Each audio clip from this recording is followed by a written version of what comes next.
Ngayon, pag-open natin, no, wala pa po tayong nagagalaw dito. Ganito po yung wirings po, no. Okay, ayan. Alright, may customer tayo ngayon, no. Sila sir, no. Tatlong beses na po pumunta sa atin to.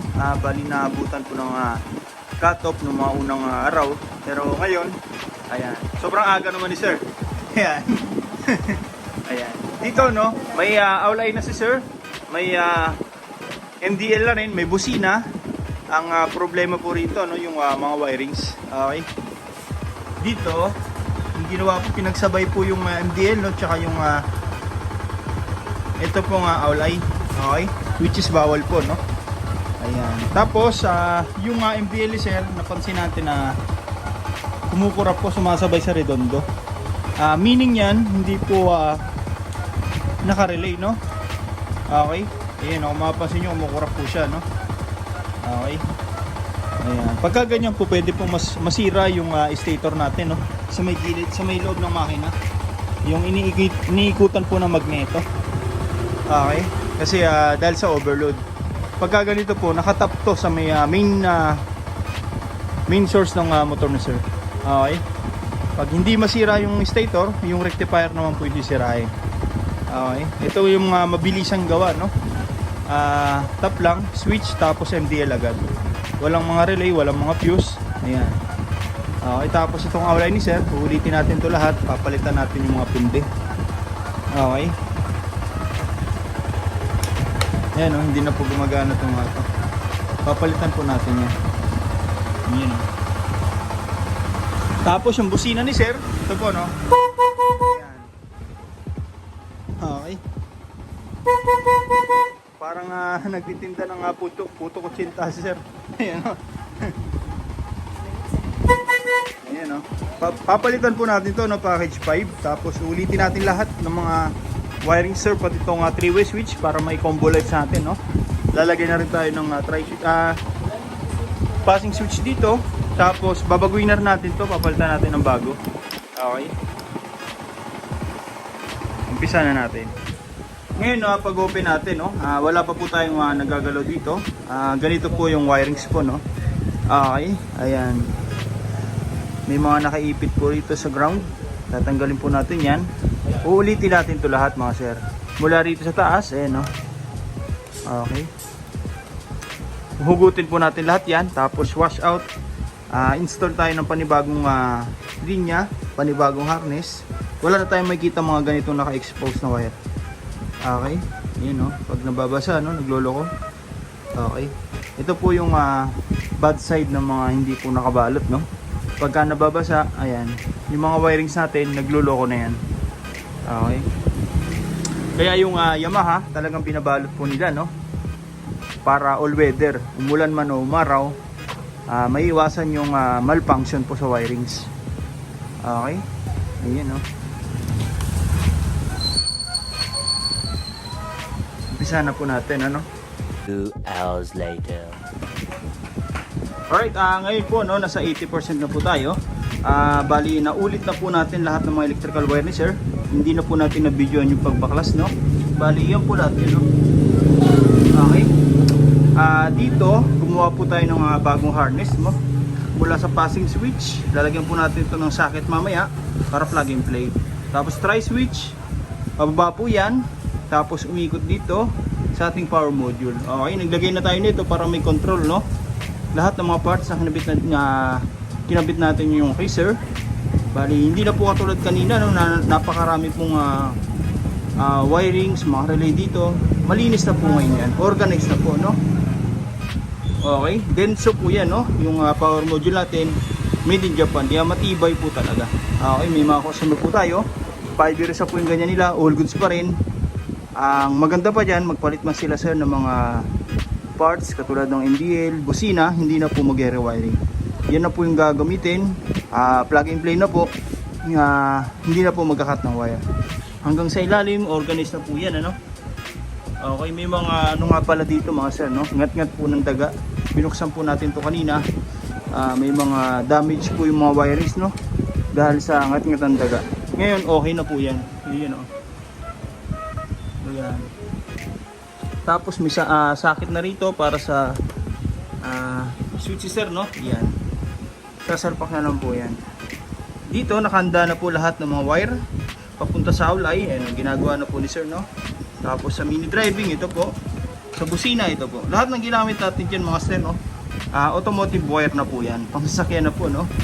Mas makakapal yung hibla, mas makapal pa po sa stock. At the same time, pure copper, hindi po yan ang pupulbos, no? Medyo maselan po kasi tayo pagdating sa wire, no?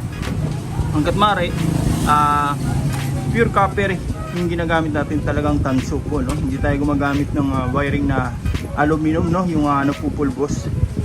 Dito lahat po yan Japan wire.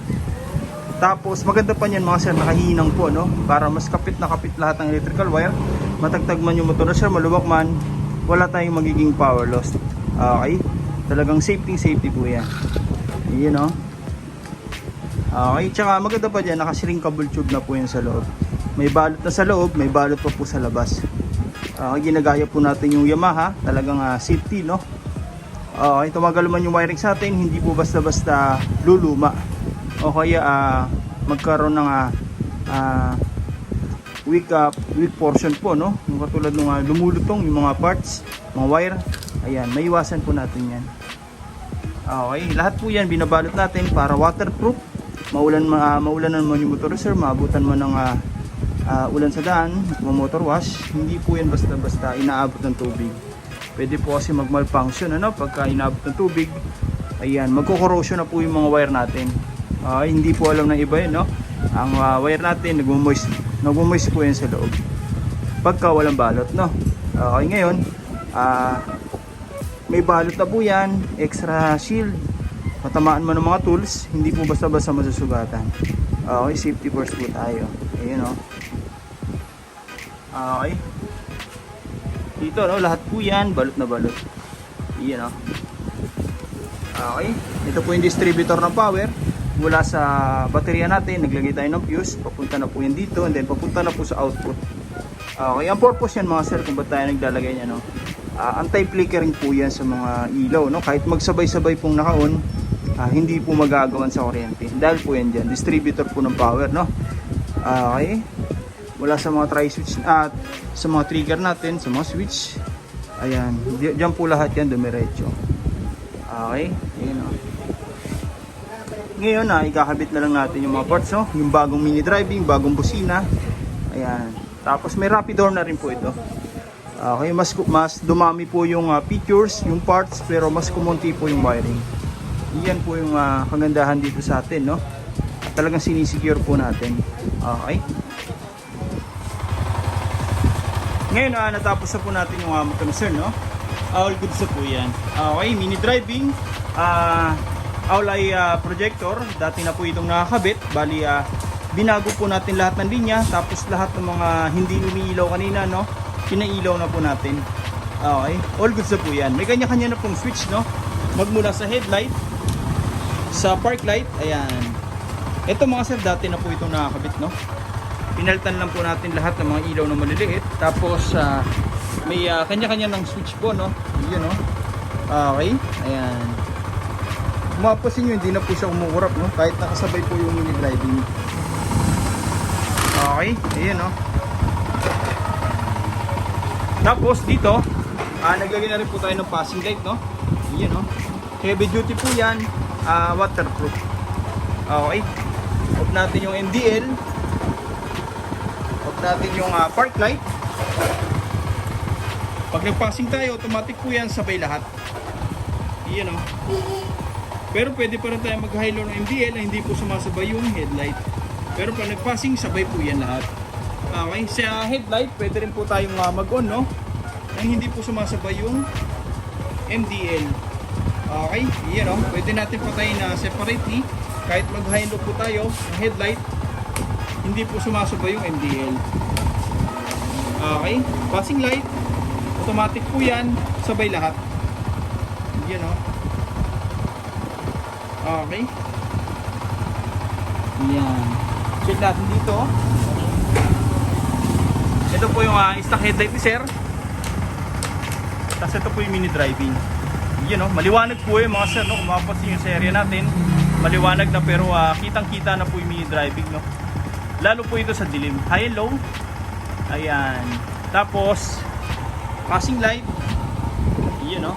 Kusina. Ito po yung kinabit natin na bagong Kia, no? Yun, no? Takas. Tapos, hindi lang po basta loud horn, no? Nag-install din tayo ng rapid horn. Long press lang po natin itong horn switch. Yung busina ni sir, magsusunod-sunod na po. Okay. Ayan, no? Yung hazard ni sir, kanina nandito, no? Tinanggal na po natin yan. Nilagay na po natin dito, no? Okay. Yun, no? Hazard. Ayan. Okay. Medyo masakit lang po sa kamay, no? Kasi natanggal na po yung pinaka-track dito. So, sabi ni sir, bibili lang daw po siya ng bago. Plug and play naman po yan. Hindi natin ginalaw yung wirings. Okay. Pag nag-signal light tayo, pindot, signal light, pindot, signal light. Pero kung gusto natin ng hazard, ang gagawin natin, kanan, kaliwa, walang pindot. Okay, para mamatay yung hazard, pindutin lang po ulit natin. Okay, yun, no? Sa mga gusto pong pagawa, no, direct message nyo lang po MJ Works. O kaya punta na po kayo dito shop, no? First come, first serve po tayo. Maraming salamat po.